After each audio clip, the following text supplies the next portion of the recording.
मैं doctor Sitaram Meena, associate professor geography, government college काला डेरा। आज का मेरा टॉपिक है भारत में हरित क्रांति। हरित क्रांति से तात्पर्य है कि कृषि क्षेत्र में बड़े पैमाने पर परिवर्तन होना है। इस क्रांति के जो जनक है वो वार्लोंग है और वार्लोंग को एम.एस. स्वामीनाथन ने आमंत्रित किया और उनके साथ मिलकर भारत में हरित क्रांति की योजना का निर्माण किया और सन 1968 में इसका विधिवत प्रारंभ किया गया। क्रांति आमतौर पर सकारात्मक परिवर्तन से संबंधित है। यह स्पष्ट रूप से परिदृश्यत होने वाला एक गुणात्मक परिवर्तन भी है कि 1968 के उपरांत भारत की कृषि में एक क्रांतिकारी परिवर्तन हुआ, जिसमें उत्पादन और उत्पादकता में अच्छी वृद्धि हुई। इसमें तकनीकी और अन्य पद्धतियों में भी परिवर्तन हुआ। जैसे पूर्व में परंपरागत तकनीकी से कृषि कार्य किया जाता था, लेकिन इस क्रांति के विकास के बाद या इस क्रांति के लागू होने के उपरांत भारतीय कृषि में काफ़ी परिवर्तन हुआ। परंपरागत कृषि के जो आधुनिक जो कृषि है उसमें काफ़ी हमें अंतर देखने को मिला है। पहले एक कृषि निर्वाह कृषि के रूप में थी।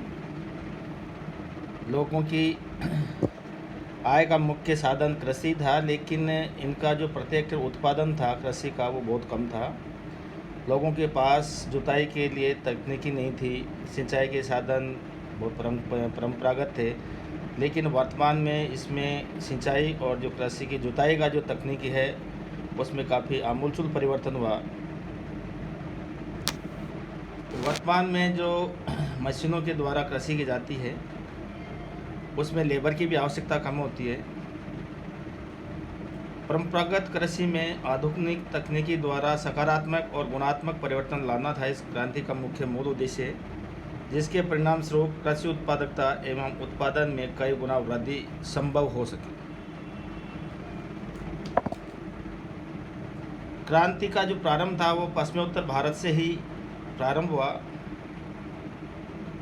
सर्वप्रथम 1954 में मैक्सिको में खाद्यान्न की गंभीर समस्या उत्पन्न हुई थी और इस समस्या का समाधान करने के लिए अमेरिकी कृषि वैज्ञानिक नॉर्मन ई. वार्लोंग ने इस कृषि के HIB कृषि का प्रारंभ किया, हाई जो टेक्निक अपनाई, और विलियम ग्रैंडे द्वारा सर्वप्रथम हरित क्रांति का नाम दिया गया। 1960 में भारत में भी गंभीर खाद्य संकट उत्पन्न हो गया था। इस समस्या से निजात पाने के लिए मैक्सिको के अनुभव का लाभ भारत ने तत्कालीन समय में उठाया, जिसमें भारत के जो M.S. स्वामीनाथन ने काफ़ी योगदान रहा। उन्होंने ही इस क्रांति के लिए योजना का निर्माण किया और ये 1968 में जाकर के प्रारंभ हुई।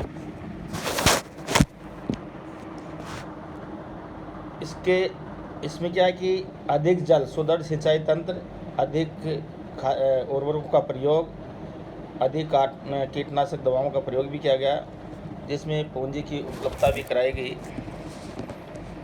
इस क्षेत्र में कृषिगत संस्थाओं का अधिक विकास था, जैसे सिंचाई है, विद्युत है, परिवहन तंत्र है, भंडारण है और विपणन है। तो इसमें क्या है कि सिंचाई के अनेक साधनों का विकास हुआ, विद्युत उत्पादन भी उत्पादित की गई, परिवहन तंत्र को भी विकसित किया गया, अर्थात कई सड़कों और अन्य परिवहन के साधनों का एक जाल बिछाया गया।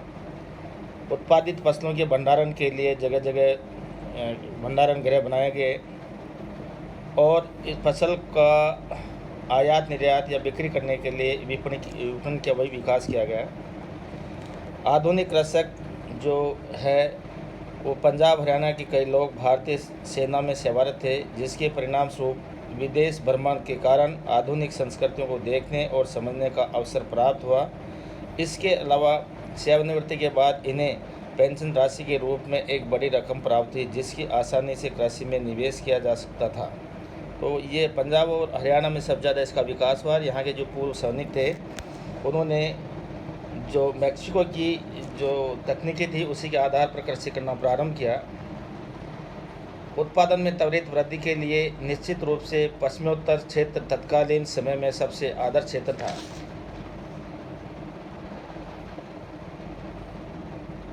लेकिन इसका अगर देखें हरित क्रांति का, तो इसका पर्यावरण पर भी प्रभाव पड़ा है। इसमें पानी का अत्यधिक दोहन किया गया, साथ ही मृदा का भी अत्यधिक दोहन किया गया, अर्थात अधिक उसमें कृषि फसलें उत्पादित की गई। कई प्रकार के रासायनिक खाद और जो कीटनाशक दवाएं थी उनका प्रयोग होने से भी मृदा पर एक विपरीत प्रभाव पड़ा है। अत्यधिक जल प्रयोग से एवं अत्यधिक उर्वर व कीटनाशकों के प्रयोग से मृदा संरचना में एक ऋणात्मक परिवर्तन होता दिखाई दे रहा है।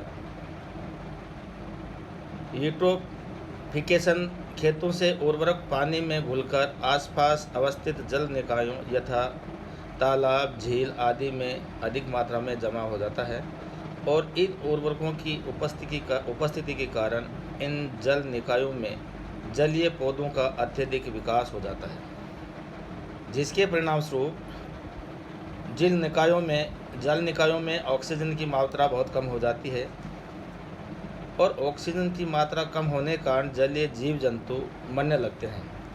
ये संपूर्ण प्रक्रिया यूट्रोफिकेशन के नाम से जानी जाती है,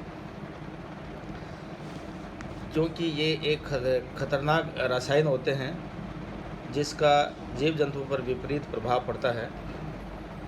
पौधों द्वारा भी जहरीले रसायनों का अवशोषण कर लिया जाता है तथा इनका स्थानांतरण फिर एक परपोषी स्तर से दूसरे परपोषी स्तर में हो जाता है।